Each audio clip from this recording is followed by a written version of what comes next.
Dalam kehidupan ini, kejadian baik buruk pasti datang silih berganti. Terkadang kita bahagia, terkadang kita bersedih. Namun, sebagai seorang muslim kita tak berlarut-larut dalam kesedihan, sebab setan menyukai kesedihan seorang muslim, sebagaimana yang disampaikan Ibnul Qayyim, kesedihan akan melemahkan hati dan tekad yang kuat serta membahayakan keinginan. Dan tidaklah ada sesuatu yang paling dicintai oleh setan daripada kesedihan seorang mukmin. Ini 5 tips jitu menghilangkan galau menurut Islam, tak hanya menghilangkan galau tapi juga berpahala. 1. Tadabur alam. Siapa yang suka berwisata alam? Tentu semua orang menyukainya. Tadabur alam hampir sama dengan berwisata, yang membedakan adalah tujuannya. Tujuan dari tadabur alam bukan hanya sekedar bersenang-senang, tapi sekaligus mengagumi keindahan ciptaan Allah. Dengan begitu kita akan sedikit melupakan galau yang kita rasakan. Melihat pemandangan hijau terbukti bisa menenangkan dan menyegarkan pandangan, selain itu warna hijau disukai oleh Rasulullah. Anas bin Malik mengatakan, warna yang paling disukai oleh Rasulullah adalah hijau.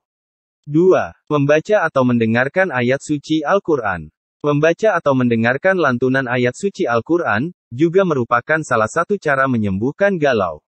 Hal ini tak bisa diragukan lagi, sebagaimana telah dibahas oleh Ibnul Qayyim dalam kitabnya, Zat Al-Ma'ad, menjelaskan, Al-Quran ialah penyembuh yang sempurna dari seluruh penyakit hati dan jasmani, demikian pula penyakit dunia dan akhirat.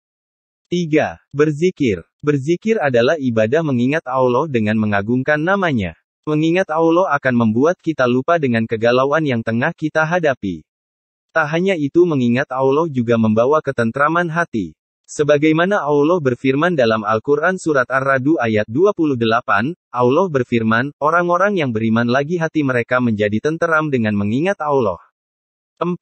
Mendengar tausiah. Mendengar tausiah secara tidak langsung pasti mengobati galau di hati.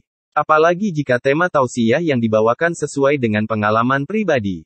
Dengan begitu kita akan mudah menghilangkan rasa sedih yang berlarut, dan kembali bersemangat seperti sedia kala.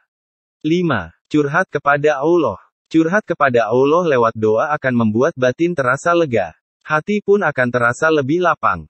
Daripada bercerita pada makhluk, akan jauh lebih baik menyampaikan segalanya pada Allah. Karena hal itu dijamin hanya akan diketahui oleh Allah dan diri kita sendiri. 5 tips di atas wajib kamu coba saat merasa galau yang berlarut-larut.